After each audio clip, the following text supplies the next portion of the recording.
जय Hind defence lovers. आज की टॉप हेडलाइंस कुछ इस प्रकार है। रफाल के जेट इंजन्स की फाइनल असेंबली लाइन भारत में स्थापित करने के लिए सैफरन प्रतिबद्ध। सुखोई Su-57 पर रशिया के साथ कोई भी बातचीत नहीं। भारत की कंपनी ने बनाया भारत का पहला anti drone petrol vehicle. INS Vikrant पहुंचा श्रीलंका। और पाकिस्तान के लिए जासूसी करने के आरोप में एक लॉयर की गिरफ्तारी।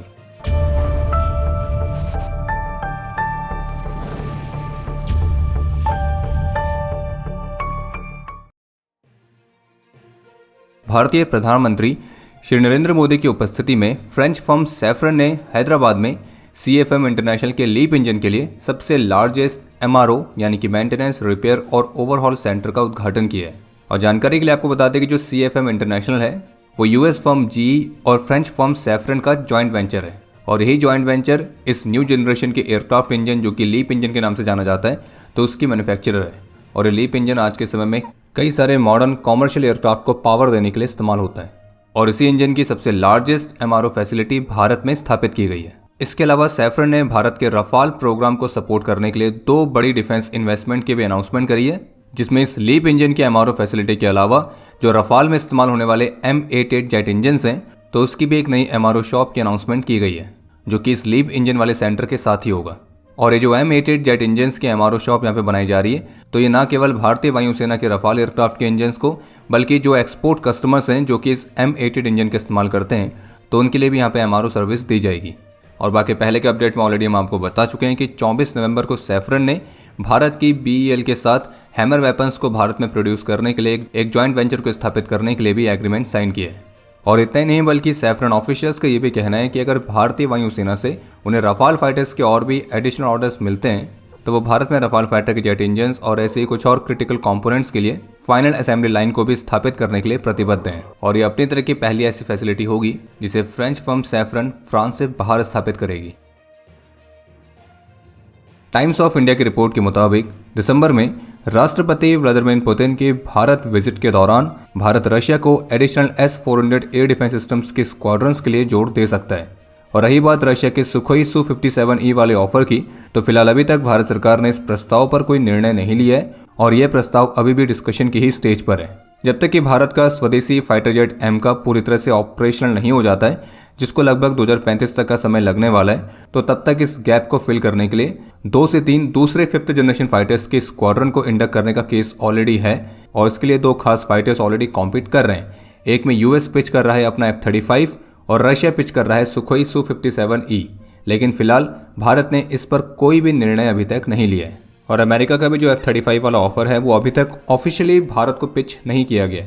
तो कहने का मतलब यह है कि राष्ट्रपति व्लादिमीर पुतिन के भारत विजिट के दौरान सुखोई Su-57E के ऑफर पर कोई भी खास निर्णय होने की कोई उम्मीद नहीं है।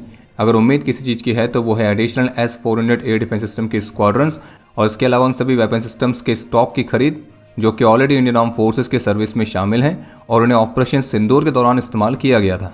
और इसके अलावा भारत और रशिया सुखोई Su-30 MKI के अपग्रेड पर भी बात कर रहे हैं। हैदराबाद बेस्ड काउंटर UAS और एयर डिफेंस टेक्नोलॉजी कंपनी जिसका नाम है इंद्रजाल, तो इन्होंने भारत के पहले एंटी ड्रोन पेट्रोल व्हीकल को अनवील किया है। शॉर्ट फॉर्म में आप इसे कह सकते हैं ADPV, और जो कि एक fully mobile AI enabled counter drone system है। और हाल ही के समय में जो इंसिडेंट्स हुए हैं जो कि दर्शाते हैं कि कैसे आज के समय में जो ड्रोन्स हैं वो भारत की राष्ट्रीय सुरक्षा के लिए एक गंभीर खतरा बनते जा रहे हैं। और इसलिए उस खतरे को काउंटर करने के लिए ही इंद्रजाल ने इस खास व्हीकल को बनाया है, जो कि दुश्मन ड्रोन्स को रियल टाइम में तेजी से डिटेक्ट, ट्रैक और न्यूट्रलाइज करने में सक्षम है। और बाकी आप सभी ने vehicle mounted anti drone systems के बारे में तो सुना ही होगा। और अगर आपके मन में प्रश्न आ रहा है कि ये एंटी ड्रोन पेट्रोल व्हीकल उनसे अलग कैसे है, तो आपको बता दें कि जो एंटी ड्रोन पेट्रोल व्हीकल है तो वो vehicle mounted anti drone units की तुलना में चलते हुए भी यानी कि मूव करते हुए भी ड्रोन्स को डिटेक्ट कर सकता है, ट्रैक कर सकता है और न्यूट्रलाइज कर सकता है। जबकि vehicle mounted anti drone systems में आपको ये चीज़ नहीं मिलेगी। और vehicle mounted anti drone systems कुछ और नहीं बल्कि सिंपल से एक व्हीकल के रूफ पर आप एक स्टैंडर्ड एंटी ड्रोन डिवाइस को इंस्टॉल करते हैं और ये इफेक्टिव तभी होता है जब व्हीकल स्टेशनरी पोजीशन में हो। और इस vehicle mounted anti drone system में जो व्हीकल है वो एक केवल ट्रांसपोर्ट प्लेटफॉर्म की तरह काम करता है, ना कि किसी ऑपरेशनल एसेट की तरह। और इसी वजह से इसका जो कवरेज एरिया है वो लिमिटेड है। वही इंद्रजाल का जो एंटी ड्रोन पेट्रोल व्हीकल है तो ये चलते हुए भी एंटी ड्रोन सिस्टम की भूमिका निभाता है। इसमें पूरे व्हीकल को ही विशेष रूप से ड्रोन वॉरफेयर के लिए तैयार किया गया है और ये एक मोबाइल कमांड सेंटर की तरह भी फंक्शन करता है। क्योंकि इसमें सेंसर्स, जैमर्स, AI सिस्टम्स, इन सभी को इंटीग्रेट किया गया है। और ये केवल एक पॉइंट प्रोटेक्शन नहीं देता है बल्कि डायनेमिक और एरिया वाइड डिफेंस डिलीवर करता है। बाकी जो इंद्रजाल रेंजर ADPV है, ये 10 किलोमीटर की दूरी तक ड्रोन्स को डिटेक्ट कर सकता है और 4 किलोमीटर के अंदर उनको न्यूट्रलाइज भी कर सकता है। और इसे एक ऑल टेरेन 4x4 व्हीकल के साथ बनाया गया है और ड्रोन्स को न्यूट्रलाइज करने के लिए इसमें इलेक्ट्रॉनिक सॉफ्ट किल कैपेबिलिटी दी गई है। और इसके अलावा इसमें रिट्रैक्टर सेफ ड्रोन कैप्चर वाला फीचर भी है, यानी कि इसकी मदद से दुश्मन के ड्रोन्स पर सिक्योरली कंट्रोल पाकर उन्हें एक सेफ लैंडिंग जोन तक गाइड किया जा सकता है ताकि किसी भी तरह का कोलैटरल डैमेज भी ना रहे। और इस पूरे सिस्टम को ऑपरेट करने के लिए कम से कम 2 क्रू मेंबर्स की ही रिक्वायरमेंट होती है। और इस इंद्रजाल रेंजर का जो सिस्टम है वो 360 डिग्री की डिटेक्शन और ट्रैकिंग कैपेबिलिटी रखता है, यानी कि सेंसिटिव एरियाज पर पेट्रोलिंग करते हुए भी ड्रोन जैसे थ्रेट्स के खिलाफ सुरक्षा प्रदान की जा सकती है। पाकिस्तान के लिए जासूसी करने के आरोप में एक लॉयर को गिरफ्तार किया गया है जो कि गुड़गांव और नूह कोर्ट्स में प्रैक्टिस करता था। और इस मामले पर टाइम्स ऑफ इंडिया की तरफ से जारी रिपोर्ट के मुताबिक, जिसमें सोर्सेज के हवाले से बताया गया है कि इस पर आरोप है कि पाकिस्तान में कुछ लोगों के साथ टच में था और उनके साथ कुछ मैसेजेस को भी एक्सचेंज करता था। और पाकिस्तान के इसके ट्रिप्स और डिजिटल ट्रांजैक्शंस की फिलहाल अभी इन्वेस्टिगेशन चल रही है। और रिपोर्ट के मुताबिक NIA की तरफ से मिली टिप के बाद ही इसकी गिरफ्तारी की गई है और इसकी पहचान रिजवान के तौर पर हुई है। हालांकि रिजवान के फैमिली मेंबर्स का यह कहना है कि वो पाकिस्तान में केवल अपने रिलेटिव्स के साथ ही टच में था और वो किसी भी इंटरनेशनल एक्टिविटीज़ का हिस्सा नहीं था। और जबकि रिपोर्ट के मुताबिक रिजवान की गिरफ्तारी से पहले हरियाणा पुलिस ने नूह से ही इसी तरह के चार्जेस पर 2 और लोगों को डिटेन किया था, जिसमें से एक मोहम्मद तारिफ, जिस पर आरोप था कि पाकिस्तानी हैंडलर्स के साथ भारत की सेंसिटिव मिलिट्री इन्फॉर्मेशन को शेयर कर रहा था और उसने पाकिस्तान हाई कमीशन से लिंक रखने वाले ऑपरेटिव्स को इंडियन सिम कार्ड्स भी सप्लाई किए थे। हालांकि तारिफ ने इस बात को स्वीकार कर लिया था कि वो पाकिस्तानी हाई कमांड ऑफिशियल्स, जिसमें से एक आसिम बलोच और दूसरा जफर, तो उनके साथ टच में था और उसने इंडियन एयरफोर्स की कुछ साइट्स की सेंसिटिव डिटेल्स भी शेयर करी थी। और इस तारिफ की गिरफ्तारी से 2 दिन पहले पुलिस ने अरमान को भी गिरफ्तार किया था और उस पर भी पाकिस्तान के साथ भारत की सेंसिटिव इन्फॉर्मेशन को शेयर करने का आरोप था। और अब रिजवान की गिरफ्तारी इस पूरे मामले पर इस तरह की तीसरी गिरफ्तारी है। श्रीलंकन नेवी की 75th एनिवर्सरी के अवसर पर इंटरनेशनल फ्लीट रिव्यू के लिए भारत का स्वदेशी एयरक्राफ्ट कैरियर INS विक्रांत और multi mission stealth frigate INS Udaygiri Colombo पहुंची है।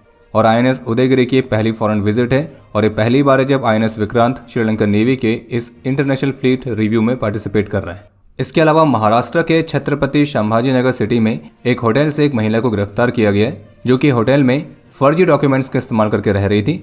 और इससे पहले महिला जयपुर, उदयपुर और दिल्ली, तो इन जगहों को भी विजिट कर चुकी है। इसके फ़ोन से कुछ इंटरनेशनल नंबर्स भी मिले हैं जिनमें अफगान एम्बेसी और पाकिस्तानी एम्बेसी के नंबर्स भी हैं। पुलिस ने यह भी पाया कि इसके बैंक अकाउंट में मल्टीपल सोर्सेज से 32 लाख रुपीज़ डिपॉजिट किए गए। इन महिला की पहचान हुई है कल्पना भागवत के तौर पर, जो कि 45 वर्ष की हैं और उनकी गिरफ्तारी रविवार को की गई थी। बाकी अब समय है आज के इतिहास का। आज के दिन 2006 में जम्मू कश्मीर में एक ऑपरेशन के दौरान अपने अदम्य साहस और वीरता का परिचय देते हुए मेजर मनीष हीराजी पीताम्बरे वीर गति को प्राप्त हुए थे और इन्हें मरणोपरांत कीर्ति चक्र से सम्मानित किया गया। आज के दिन 2008 में मुंबई हमले में ASI तुकाराम ओम्बले जी ने अपने अदम्य साहस और वीरता का परिचय देते हुए अपना सर्वोच्च बलिदान दिया था और इन्हें मरणोपरांत अशोक चक्र से सम्मानित किया गया। और ASI तुकाराम ओम्बले जी की वजह से ही अजमल कसाब जिंदा पकड़ा गया था और उसके बाद ये पूरा खुलासा हुआ कि इस पूरे हमले के पीछे पाकिस्तान ही था। बाकी आपके लिए आज का प्रश्न है कि भारत की डिफेंस इंटेलिजेंस एजेंसी का हेडक्वार्टर कहाँ पर है। और अब समय है आज के टॉप 3 कमेंट्स का, जो ये रहे आपकी स्क्रीन पर।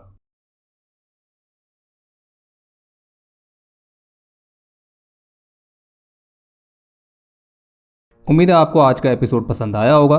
पसंद आया तो वीडियो को लाइक करना ना भूलें। आपके कोई भी सुझाव या सवाल हो तो उसके लिए कमेंट सेक्शन ओपन है। और अगर आप डिफेंस रिलेटेड और भी एक्सक्लूसिव कंटेंट में दिलचस्पी रखते हैं तो आज ही प्ले स्टोर से डिफेंस स्क्वाड की सुपर ऐप को डाउनलोड करना ना भूलें। और अगर आप चैनल पर पहली बार आए हैं तो squadron.in पे जाके हमारे नए डिज़ाइंस को भी चेकआउट जरूर करें। बाकी जल्द मिलेंगे नए एपिसोड के साथ। तब तक के लिए जय हिंद, जय भारत।